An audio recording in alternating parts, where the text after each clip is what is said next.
welcome back to today's Attorney Chat. My name is Ebony Anuforo, and I am an immigration attorney, and I help individuals and families navigate the very often complicated U.S. immigration system. So, through my work, I have had the privilege to guide many couples through the marriage green card process, turning what can be sometimes an overwhelming journey into one with clarity and with confidence. So, the purpose of my discussions that I have here on this platform is to provide you with clear, accurate, and actionable information about U.S. immigration law, whether you're just exploring your options or already in the middle of your case. I'm here to help you avoid mistakes, save time, and move closer to your immigration goals. So in today's discussion, I will be answering your frequently asked questions about the marriage green card process. So whether you're in the US, and you're married to a US citizen or green card holder, or if you're abroad, I'm going to be talking about the steps that are required, and some of the questions that many people have with regards to this process. Okay, so let's dive right in. So I guess my first question is, what is the marriage green card process, right? So the marriage green card allows the spouse of a U.S. citizen or a lawful permanent resident to live and to work in the United States permanently. It's an official document that grants the foreign spouse lawful permanent resident status, meaning that you can eventually become a U.S. citizen if you qualify, if you're eligible.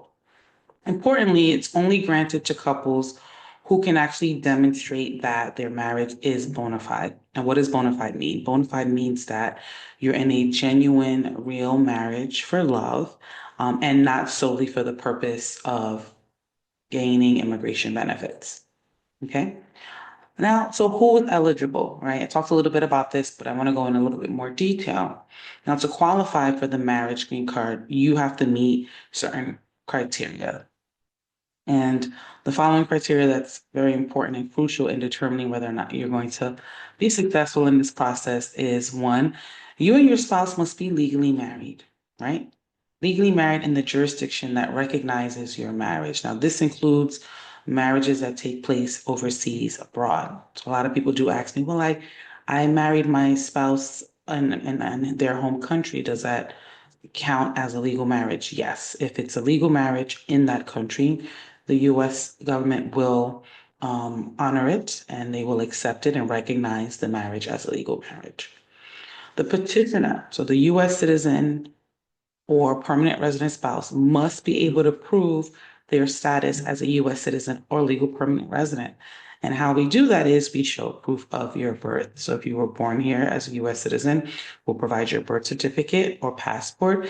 If you naturalized, we'll provide your naturalization certificate or passport. If you are a legal permanent resident, right, we'll provide a copy of your current green card.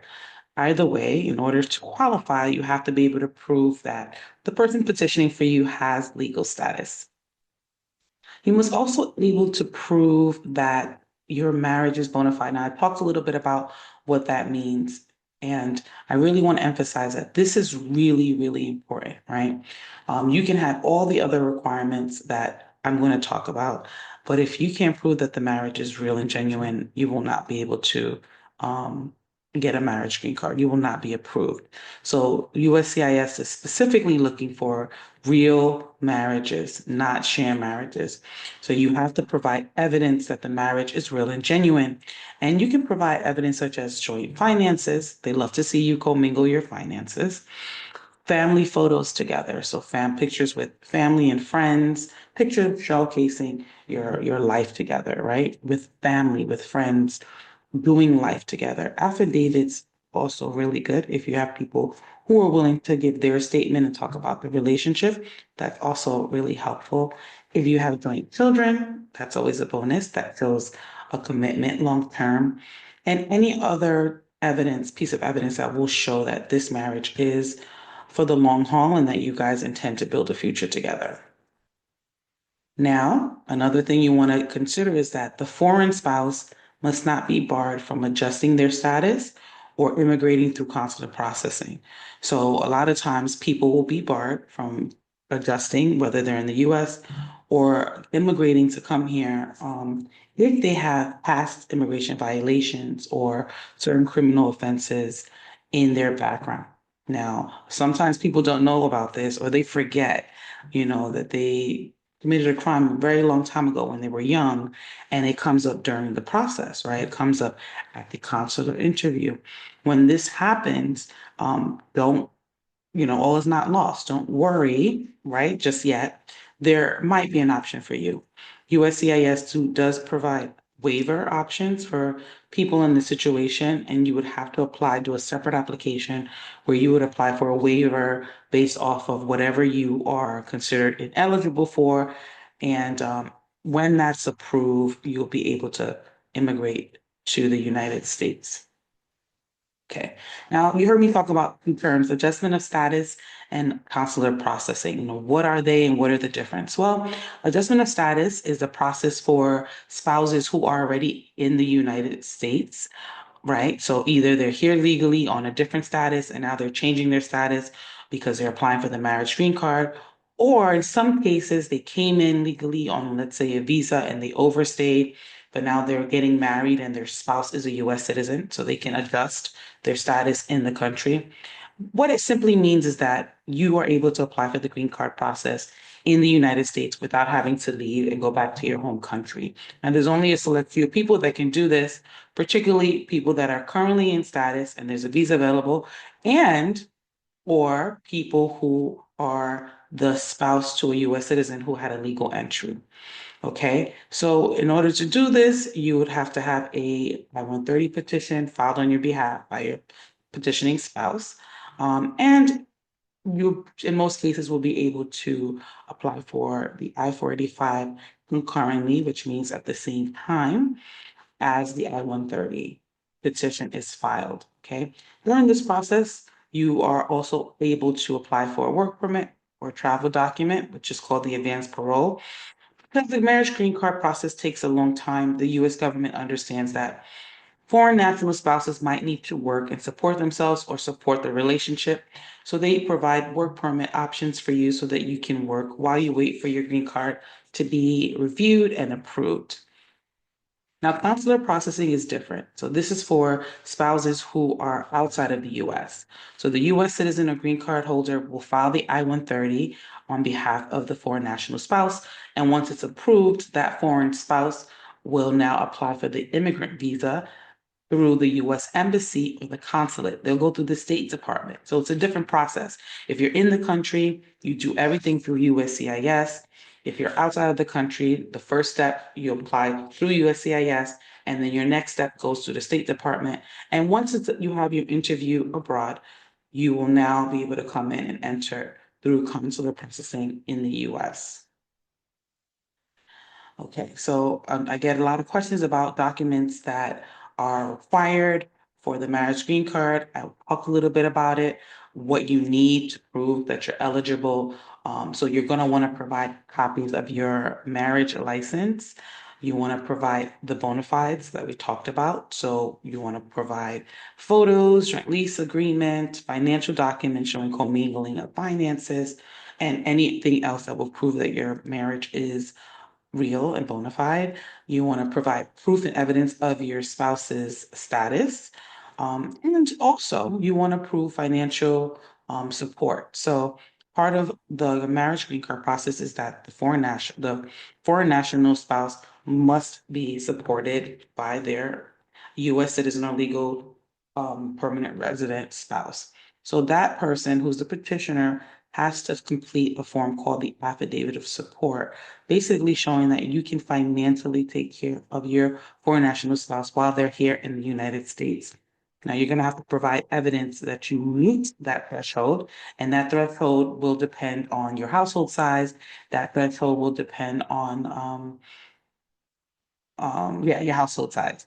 So if you have a household of two people, you and your spouse, then you have to show that you make a certain amount of money on the poverty level. There's a whole chart, federal poverty level chart that you can find online that tells you and directs you on how much you need to make based on your household size. In some cases, people are not able to meet that threshold, and that doesn't mean that you can't sponsor your spouse, right? You just in that situation might need to get a co-sponsor, a joint sponsor, someone who's willing to sign this contract and saying that they will be responsible also for financially for your foreign national spouse when they're in the country. So if you don't make the certain amount of money, or you don't make enough, you don't feel like you make enough, you can have a joint sponsor assist you and also complete the form for the application. Okay. You also need to do a medical exam report. You'll need to do that. There's a form for the I-693 form. You'll have to get that done. There are approved civil surgeons that USCIS list on their websites that you have to go through. You can't just go to your regular doctor. You have to go to a physician that is authorized by USCIS. You have to also provide your documentation as well, your birth certificate, your passport, um, proof of where you lived for the past several years, 5 years or more, and any information that USCIS requires for you, the foreign national spouse, you'll want to provide that evidence when you're applying. And the reason why you want to do this, you want to make sure you supply everything that's required is because a lot of times when people apply for this process, they don't submit all the evidence that's required, and they end up getting something called an RFE. An RFE stands for Request for Evidence. And what that does is it delays your case. So USCIS will now stop or put a stop on your case and request certain documents that they feel that they need to move forward in their review. So this increases your wait time. This can delay your case. And if you don't respond in time, can ultimately lead to a denial. So you want to try to avoid an RFE as much as you can. In some cases, you can't. But if you provide a lot of strong evidence at the onset, the likelihood of you receiving an RFE decreases. Okay, so the next question that I get a lot is how long does the marriage green card process take? So processing times are going to vary widely based on factors like where you live, where you filed, right? Whether the petitioner's in the United States, whether the petitioner's outside of the US, whether the petitioner filed based on being a foreign national spouse of a US citizen versus a legal permanent resident. It's really going to depend. And I know that people hate to hear that answer because lawyers, we always give the it depends answer. But honestly, it really does, right? It's going to depend on different factors. And it's also going to depend on whether or not you received an RFE. An RFE can delay the processing time in the case. But typically, on average, the marriage green card process can take anywhere from 10 to 14 months for adjustment of status and 12 to 18 months for consular processing. Now, I've seen cases personally in my firm where we were approved in 3 months for an adjustment of status or 6 months for adjustment of status. And we've had cases that have gone even longer than that. So it really just depends on when you file, whether or not there was RFE, where the foreign national spouse is located, and so forth. Okay, so it depends. Now, another question is, will the foreign spouse need to attend an interview? And the answer is yes. The interview is a very crucial step in the process. The reason why USCIS interviews marriage green card applicants is because one, they want to make sure you are who you say you are. Two, they want to make sure that the marriage is real, right? So if you're in the United States and you're applying through adjustment of status, the interview will take place at a local USCIS office here in the States. And at that point, they will interview the couple. So they will bring in the couple into the office and they will ask you questions about your relationship. They can ask you questions, very, very personal questions about your relationship. They can ask you questions about past relationships. So if you have had a previous immigration petition filed on your behalf, they can ask you questions about that as well. And they're going to ask personal questions about the applicant, your background, and things like that. For consular processing, the interview will happen at a U.S. embassy or consulate abroad. Typically, this is just the foreign national spouse that will be going for the interview. So you don't have to worry about going over there and interviewing with them. So ultimately, the interview process is a very crucial part of this process. Now, for the past few years, USCIS have been waiving interviews for adjustment of status applicants, many interviews. We've had many clients have their interviews waived in the last few years and just get approved without an interview, which is great, right? It takes the edge off. A lot of times clients are very nervous about sitting before an immigration officer and having to answer questions. Even though their marriage is real and genuine, right? It's still nerve-wracking because this is someone who's going to be making a very important decision on your life, right? On your livelihood. So it's very normal for people to be nervous about the interview process. But we have seen a lot of people have their interviews waived. Now, just because you have to have an interview is not a bad sign. I think the key thing is when you're being called for an interview is to make sure that you prepare. Preparation is key. Even when you feel like you know each other, you've been together for a long time, you know everything about each other, it's still important for you to prepare for the interview because you just want to make sure that you're answering the questions honestly, you're answering them precisely, you're consistent in your answers, and you're able to review your application because they are going to be reviewing your application with you. So preparing for the interview is important whether you've been married for 1 year or married for 10 years.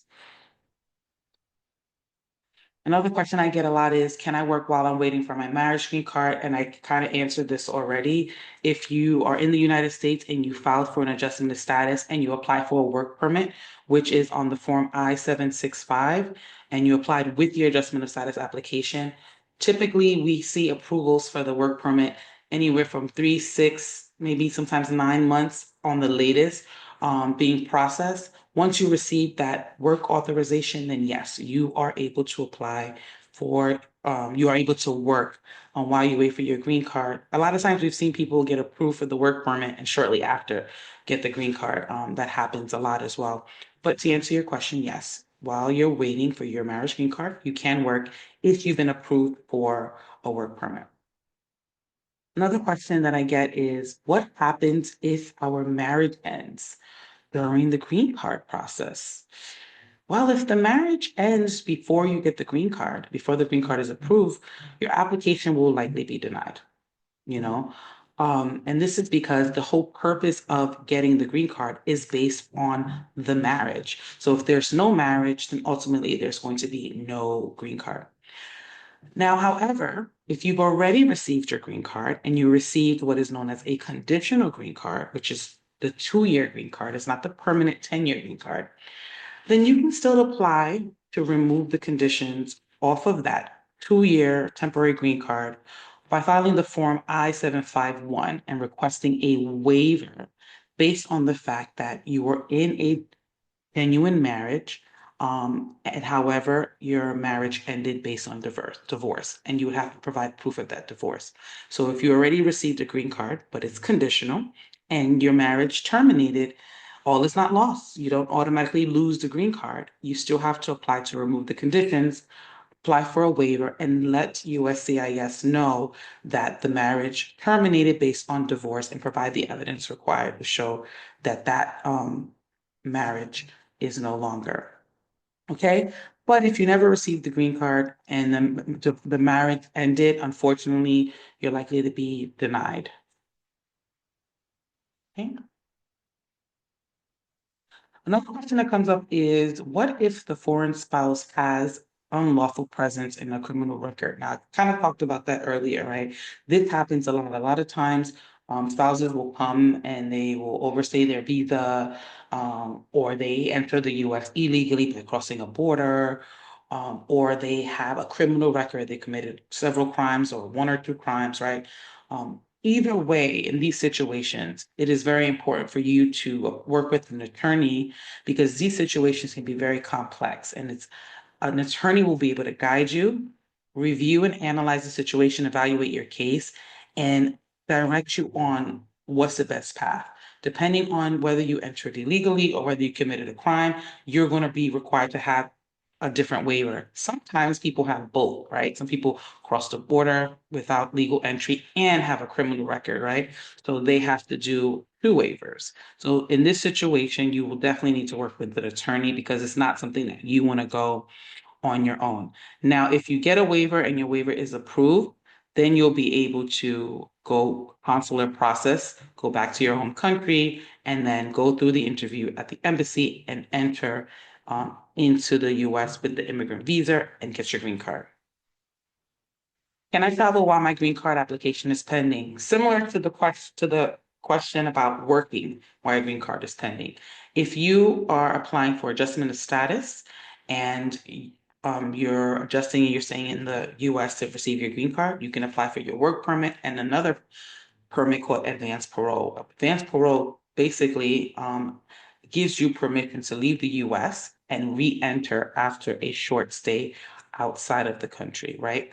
If you leave the country while your green card is pending and you do not have advanced parole, you have been deemed and considered to have abandoned your green card application. That's one thing. The other thing is you left without permission to come back into the US. So it's likely that they will not let you to come back into the US, especially if you are without status. So if you're someone who is thinking about leaving the country, maybe there's an emergency, you have to go back into your country, a family emergency, it is very important that you apply for advanced parole, which gives you permission to come back. And that's on the form I-131. And you will use that as a legal entry to come back into the US after a very short stay out of the country. Now, do I advise people to use their advanced parole while they're waiting for their green card? If you need to, right? Most of the times I'll tell people if you can avoid it, stay. Just wait till you get the green card. But there are some situations where people have to go back home, see family, maybe aging parents, there's family emergency, death in the family, God forbid. But things do come up and people have to go back to their country. And with advanced parole, this gives you the opportunity to go and to come. Okay. So I think that's where I'm going to stop right now. Um, I love to answer these frequently asked questions because a lot of times people are going through the process and they're just really worried. They don't know if, they qualify. They don't know if they have enough evidence. They're worried about past, immigration issues or criminal issues, and they kind of just stay in limbo and people don't take action. If you're one of those people, I get it, I understand, but I encourage you to take action. And the action that I encourage you to do is talk to an attorney, having a consultation to talk about your case. There are some attorneys who charge a fee for a consultation like we do. I do charge a fee for a consultation. But during that consultation, I'm going to review and analyze your case, provide you with legal strategies that will best help you and navigate the best action steps, the best way that you can move forward. Sometimes during consultations, we discover that there are bigger issues than the person even realized in their case. And had they moved forward with the process without speaking to an attorney, they could have gotten themselves in a bigger issue. So it's very, very important that you talk with a lawyer before you make any step in any immigration process because immigration is very complex. Policies are always changing. And sometimes you might have certain facts in your case that require a little bit more legal analysis, a little bit more of a deeper analysis and evaluation from someone who's an expert and has been doing this for a very long time. So I hope that I answered many of your questions about the marriage green card process. I know that immigration can be very stressful, but remember that if you have the right guidance, you can navigate this very successfully. Okay. If you still have questions or you need help with your particular case, you can feel free to reach out to me directly. You can contact me through direct message. You can give me a call. you can send us a WhatsApp message or even a text. And if you enjoyed this video on this chat, I ask that you please like, subscribe, and turn on the notification bell so you never miss an update when I release videos like this. And if you like personalized assistance, you can contact my office again, like I said, to set up a consultation. Our number is 201-565-0099. And you can visit our website at www.anuforolaw.com. And again, thank you so much for taking the time to listen to this discussion, and I will see you next time. Take care.